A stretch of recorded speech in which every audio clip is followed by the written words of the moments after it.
ಕಿಚ್ಚ ಸುದೀಪ್ 24 ಗಂಟೆ ಡೆಡ್ಲೈನ್ ಕೊಟ್ಟಿದ್ರು. ನೀವು ಕನ್ನಡಿಗರಲ್ಲಿ ಕ್ಷಮೆ ಕೇಳಬೇಕು ಸಮೀರ್ ಅವರೇ ಅಂತ. ಹೋದ್ರೆ ಹೋಗ್ಲಿ ಅಂತ ಹೇಳಿ ಬೆದರೇ ಬೆಂಡಾಗ್ಬಿಟ್ಟಿದ್ದಾರೆ, ಮಂಡಿಯೂರಿದ್ದಾರೆ. ನೋಡಿ ಅವ್ರ ಟ್ವೀಟ್ ಅನ್ನು ನೋಡ್ತಾ ಇದ್ದೀವಿ, ಅವ್ರ ಟ್ವೀಟ್ ಗಮನಿಸ್ತಾ ಇದ್ದೀವಿ ನಾವು. ಗೊತ್ತಾಯ್ತಲ್ವಾ ಈಗ? ನೋಡಿ ಬರ್ಕೊಂಡಿದ್ದಾರೆ, clarify my views on the Karnataka draft job reservation bill and internet concern. ನೋಡಿ ಟ್ವೀಟ್ ಮೂಲಕವಾಗಿ ಕನ್ನಡಿಗರಿಗೆ ಬೇಷರತ್ತಾಗಿ ಕ್ಷಮೆಯನ್ನು ಕೇಳಿದ್ದಾರೆ. ಬಾಯ್ಕಟ್ ಮಾಡಿದ್ರು, ಅನ್ಇನ್ಸ್ಟಾಲ್ ಮಾಡೋಕೆ ಆಲ್ರೆಡಿ ಶುರುವಾಗಿಬಿಟ್ಟಿದ್ರೆ ಎಲ್ಲ ಮಾಡಿದ್ರು. ಆಲ್ಮೋಸ್ಟ್ ಎಲ್ಲ ಗೂಗಲ್ ಪೇ ರೇಟಿಂಗ್ ಕಳಪೆ ರೇಟಿಂಗ್ ಕೊಟ್ಟಿದ್ರು.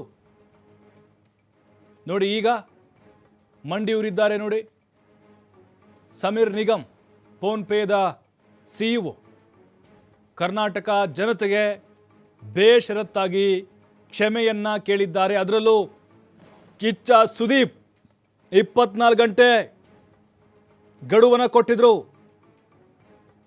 ನೋಡಿ ಎಲ್ಲೆಡೆ ಮೆಚ್ಚುಗೆ ವ್ಯಕ್ತವಾಗ್ತಾ ಇದೆ ಕಿಚ್ಚ ಸುದೀಪ್ ಅವರ ಈ ಕಾರ್ಯಕ್ಕೆ, ಅವರ ನಡೆಗೆ.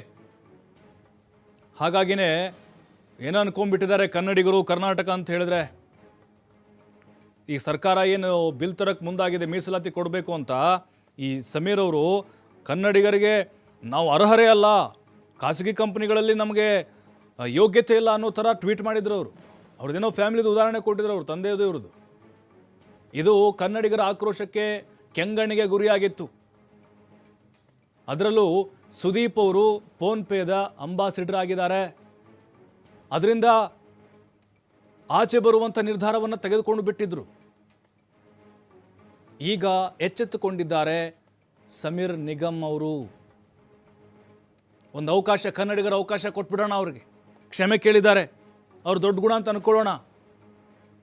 ಆದರೆ ಕೆಲವೊಬ್ಬರು ವಿತಂಡವಾದವನ್ನು ಮಾಡ್ತಾ ಇದ್ದಾರೆ ಇದರಲ್ಲಿ.